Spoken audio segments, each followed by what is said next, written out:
Hello, I am Nalani Brown, Philanthropy Coordinator for Frank Toby Jones, reading Chapter 6, The Shoemaker, from A Tale of Two Cities at the Reston Point Defiance Senior Center.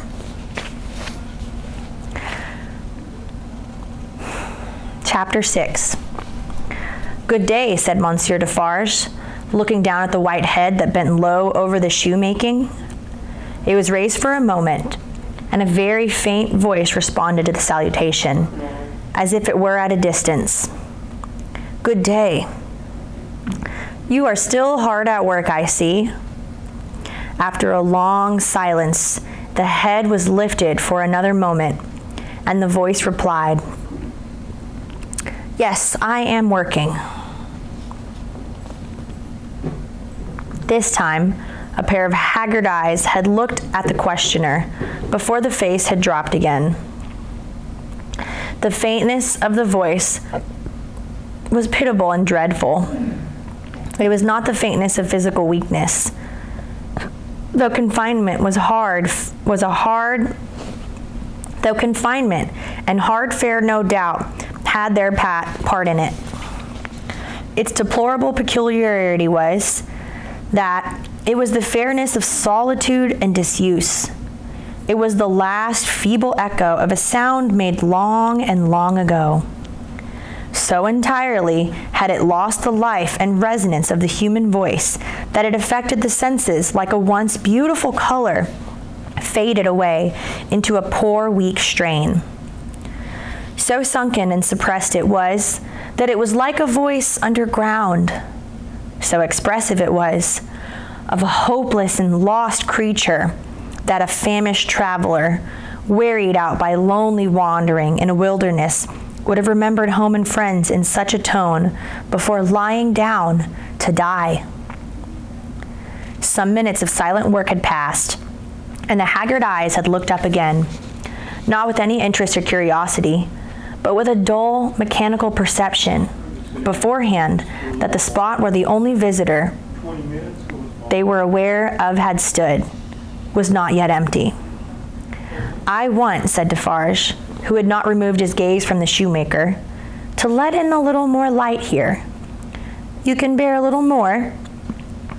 The shoemaker stopped his work, looked with a vacant air of listening at the floor on one side of him, then similarly at the floor on the other side of him, then upward at the speaker.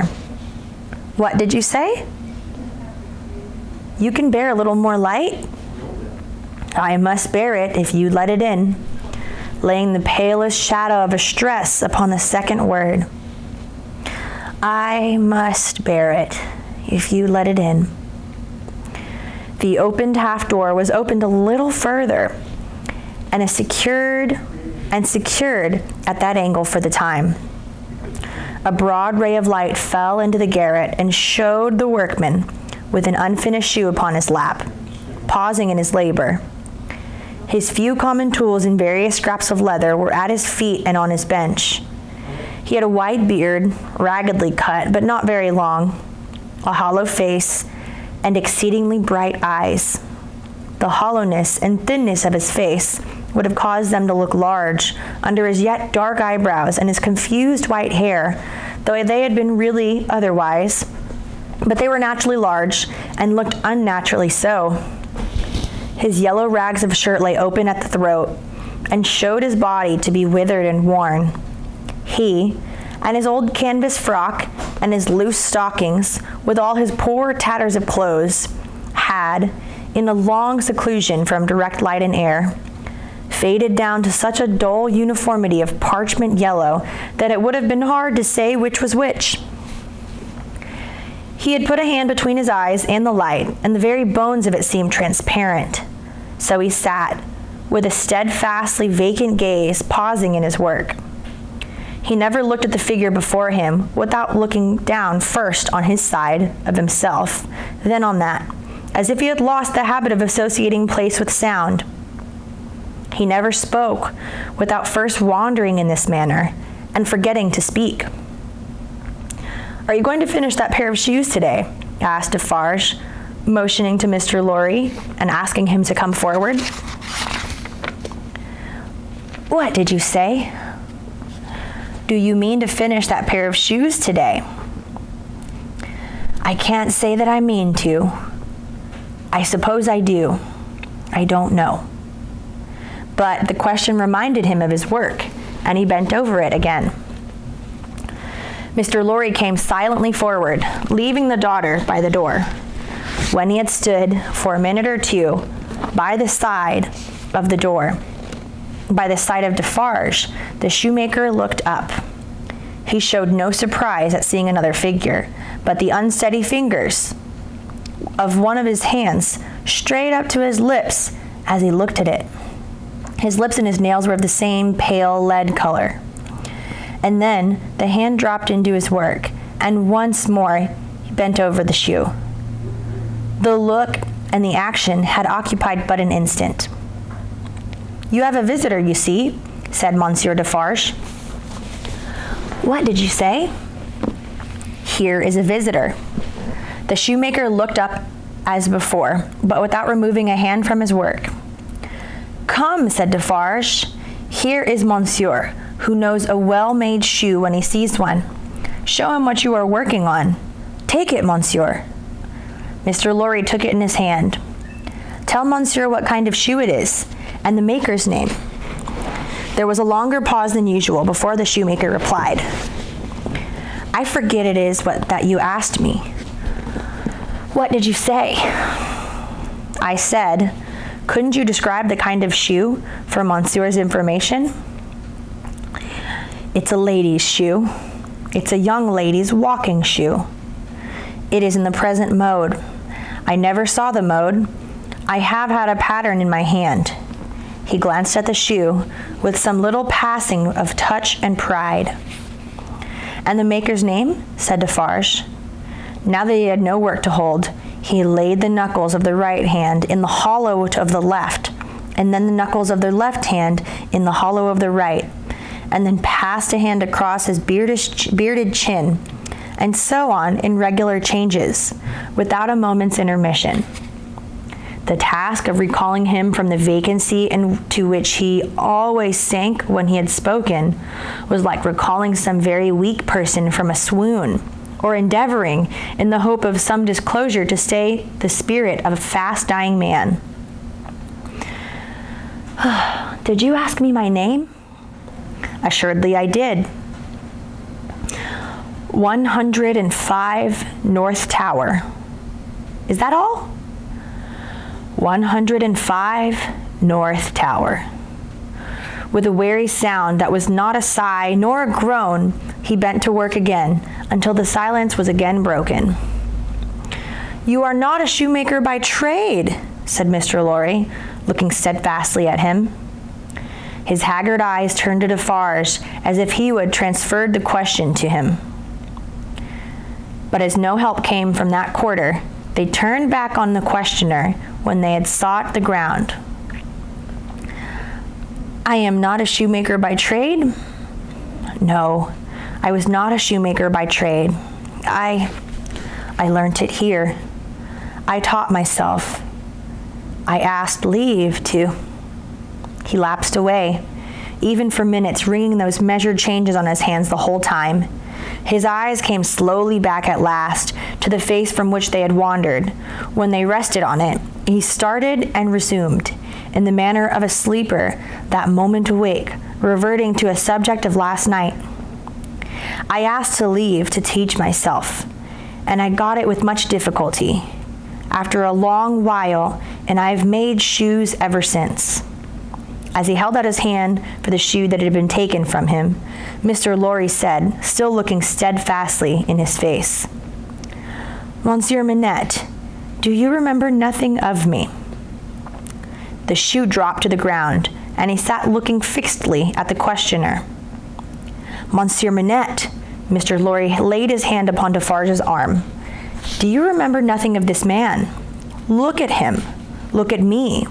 Is there no old banker, no old business, no old servant, no old time rising in your mind, Monsieur Manette? As the captive of many years sat looking fixedly by turns at Mr. Lorry and at Defarge, some long, obliterated marks of an actively intent intelligence in the middle of the forehead gradually forced themselves through the black mist that had fallen on him. They were overclouded again. They were fainter. They were gone, but they had been there. And so exactly was the expression repeated on the fair young face of her who had crept along the wall to a point where she could see him, and where she now stood looking at him with hands which at first had been only raised in frightened compassion, if not even to keep him off and shut out the light of him, but which were now extending towards him, trembling with eagerness to lay the spectral face upon her warm young breast and love it back to life and hope. So exactly was the expression repeated, though in stronger characters, on her fair young face, that it looked as though it had passed, like a moving light, from him to her. Darkness had fallen on him in its place. He looked at the two less and less attentively, and his eyes, in gloomy abstraction, sought the ground and looked up about him in the old way. Finally, with a deep, long sigh, he took the shoe up and resumed his work. "Have you recognized him, monsieur?" asked Defarge in a whisper. "Yes, for a moment. At first I thought it quite hopeless, but I have unquestionably seen, for a single moment, the face that I once knew well. Hush! Let us draw further back. Hush!" She had moved from the wall of the garret, very near to the bench on which he sat. There was something awful in his unconsciousness of the figure that could have put out its hand, and touched him as he stooped over his labor. Not a word spoken, and not a sound was made. She stood, like a spirit, beside him, and he bent over his work. It happened at length that he had occasion to change the instrument in his hand for his shoemaker's knife. It lay on that side of him which was not the side on which she stood. He had taken it up and was stooping to work again, when his eyes caught the skirt of her dress. He raised them and saw her face. The two spectators stared forward, but she stayed them with the motion of her hand. She had no fear of his striking her with the knife, though they had. He stared at her with a fearful look, and after a while his lips began to form some words, though no sound proceeded from them. By degrees, in the pause of his quick and labored breathing, he was heard to say, "What is this?" With the tears streaming down her face, she put her two hands to her lips and kissed them to him, then clasped them on her breast as if she had laid his ruined head there. "You are not the Gowler's daughter," she sighed. "No." "Who are you?" Not yet trusting the tones of her voice, she sat down on the bench beside him. He recoiled, but she laid her hands upon his arm. A strange thrill struck him when she did so, and visibly passed over his frame. He laid the knife down softly, and he sat staring at her. Her golden hair, which she wore in long curls, had been hurriedly pushed aside and fell down over her neck. Advancing his hand, little by little, he took it up and looked at it. In the midst of the action, he went astray, and with another deep sigh, fell to work at his shoemaking. But not for long. Releasing his arm, she laid her hand upon his shoulder. After looking doubtfully at it 2 or 3 times, as if to be sure that it was really there, he laid down his work, put his hand to his neck, and shook off a blackened string with a scrap of folded rag attached to it. He opened this carefully on his knee, and it contained a very little quantity of hair, not more than 1 or 2 long golden hairs which he had, in some old day, wound up upon his finger. He took her hair into his hand and looked closely at it. "It is the same. How can it be? When was it? How was it?" As the concentrating expression returned to his forehead, he seemed to become conscious that it was in hers too. He turned her full to the light and looked at her. She had laid her head upon my shoulder that night when I was summoned out. She had a fear of my going, though I had none, and when I was brought to the North Tower, they found these upon my sleeve. You will leave me them. They can never help me to escape in the body, though they may in the spirit. Those were the words I said. I remember them very well. He formed his speech with his lips many times before he could utter it, but when he did find spoken words for it, they came to him coherently, though slowly. How was this? Was it you? Once more the two spectators started, as he turned upon her with a frightful suddenness. But she sat perfectly still in his grasp, and only said in a low voice, I entreat you, good gentlemen, do not come near us, do not speak, do not move. Hark, he explained. Whose voice was that? His hands released her as he uttered this cry, and went up to his white hair, which they tore in a frenzy. It died out as everything but his shoemaking did die out of him, and he refolded his little packet and tried to secure it in his breast. But he still looked at her and gloomily shook his head. No, no, no. You are too young, too blooming. It can't be. See what the prisoner is? These are not the hands she knew. This is not the face she knew. This is not a voice she ever heard. No, no. She was, and he was, before the slow years of the North Tower, ages ago. What is your name, my gentle angel? Hailing his softened tone and manner, his daughter fell upon her knees before him, with her appealing hands upon his breast. Oh, sir, at another time you shall know my name, and who my mother was, and who my father, how I never knew their hard history. But I cannot tell you at this time, and I cannot tell you here. All that I may tell you here and now is that I pray to you to touch me and to bless me. Kiss me, oh my dear, dear.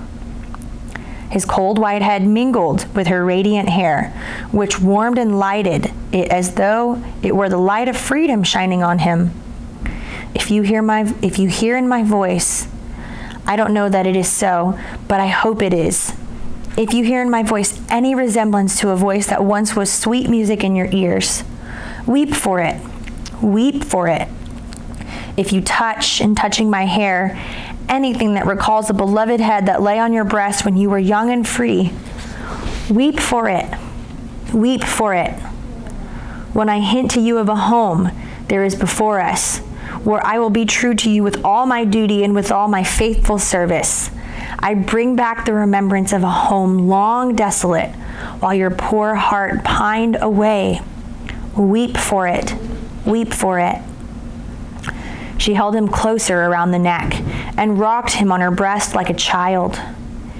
If, when I tell you, dearest dear, that your agony is over and that I have come to take you from it, that we go to England to be at peace and rest, I cause you to think of your useful life laid waste and our native France so wicked to you. Weep for it. Weep for it.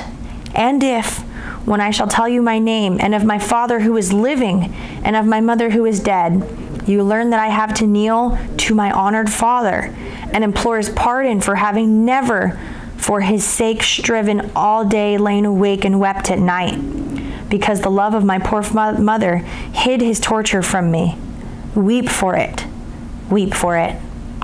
Weep for her then, and for me. Good gentlemen, thank God, I feel his sacred tears upon my face, and his sobs strike against my heart. Oh, see, thank God for us, thank God. He had sunk in her arms, with his face dropped on her breast, a sight so touching, yet so terrible in the tremendous wrong and suffering which had gone before it, that the two beholders covered their faces. When the quiet of the garret had been long undisturbed, and his heaving breast had sunken from any long-yielded calm that must follow all storms. Emblem to humanity of the rest and silence into which the storm called life must hush at last, they came forward to raise the father and daughter from the ground. He gradually dropped to the floor, and there lay in a lethargy, worn out. She had nestled down with him, that his head might lie upon her arm, and her hair drooping over him curtained him from the light. If, without disturbing him, she said, raising her hand to Mr. Lorry as she stooped over them, after repeating blowings of his nose, all could be arranged for our leaving Paris at once, so that, from the very door, he could be taken away. But, consider, is he fit for the journey? Asked Mr. Lorry. More fit for that, I think, than to remain in this city so dreadful to him. It is true, said Defarge, who was kneeling to look on and hear. More than that, Monsieur Manette, for all reasons, best out of France. Say, shall I hire a carriage and post horses? That's business, said Mr. Lorry, resuming on the shortest notice his methodical manners. And if business is to be done, I'd better do it. Then be so kind, urged Miss Manette, as to leave us here. You see how composed he's become, and you cannot be afraid to leave him with me now. Why should you be? If you will lock the door to secure us from interruption, I do not doubt that you will find him, when you come back, as quiet as you leave him. In any case, I will care of him until you return, and then we will remove him straight. Both Mr. Lorry and Defarge were rather disinclined to discourse, and in favor of the one of them remaining. But, as there were not only carriage and horses to be seen to, but traveling papers, and, as time pressed, for the day was drawing to an end, it came at last to their hastily dividing the business that was necessary to be done, and hurrying away to do it. Then, as the darkness closed in, the daughter laid her head down on the hard ground close at the father's side, and watched him. The darkness deepened and deepened, and they both lay quiet until a light gleamed through the chinks in the wall. Mr. Lorry and Monsieur Defarge had made all ready for the journey, and had brought with them, besides traveling cloaks and wrappers, bread and meat, wine, and hot coffee. Monsieur Defarge put this provender and the lamp he carried on the shoemaker's bench. There was nothing else in the garret but a pallet bed, and he and Mr. Lorry roused the captive and assisted him to his feet. No human intelligence could have read the mysteries of his mind in the sacred blank wonder of his face.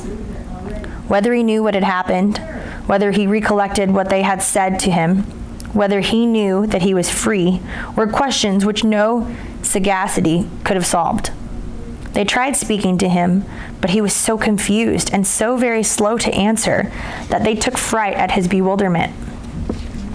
Agreed for the time to tamper with him no more.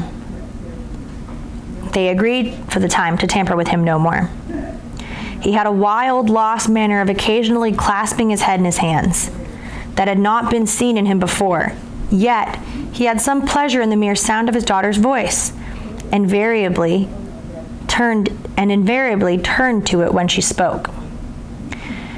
In the submissive way of one long accustomed to obey under coercion, he ate and drank what they gave him to eat and drink, and put on the cloak and other wrappings that they gave to him to wear.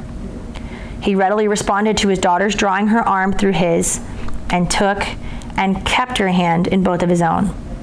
They began to descend, Monsieur Defarge going first with the lamp, Mr. Lorry closing the little procession. They had not traversed many steps of the long main staircase when he stopped and stared at the roof and round at the walls. You remember the place, my father? You remember coming up here? Oh, what did you say? But before she could repeat the question, he murmured an answer as if she had repeated it. Remember? No, I don't remember. It was very long ago. That he had no recollection of whatever his having been brought from his prison to that house was apparent to them. They heard him mutter, 105 North Tower. And when he looked about him, it evidently was for the strong fortress walls which had long encompassed him. On their reaching the courtyard, he instinctively altered his tread, as being in expectation of a drawbridge, And when there was no drawbridge, and he saw the carriage waiting in the open street, he dropped his daughter's hand and clasped his head again. The crowd was about the door. No people were discernible at any of the many windows. Not even a chance passerby was in the street. An unnatural silence and dissertation reigned there. Only one soul was to be seen, and that was Madame Defarge, who'd leaned against the doorpost, knitting, and saw nothing. The prisoner had got into the coach, and his daughter had followed him. When Mr. Lorry's feet were arrested on the step by his asking miserably for his shoemaking tools and the unfinished shoes, Madame Defarge immediately called to her husband that she would get them, and went, knitting out of the lamplight, through the courtyard. She quickly brought them down and handed them in, and immediately afterwards leaned against the doorpost, knitting, and saw nothing. Under the overswinging lamps, swinging even brighter in the better streets, and even dimmer in the worst, and by lighted shops, gay crowds, illuminated coffee houses, and theater doors, to one of the city gates. Soldiers with lanterns at the guardhouse. There.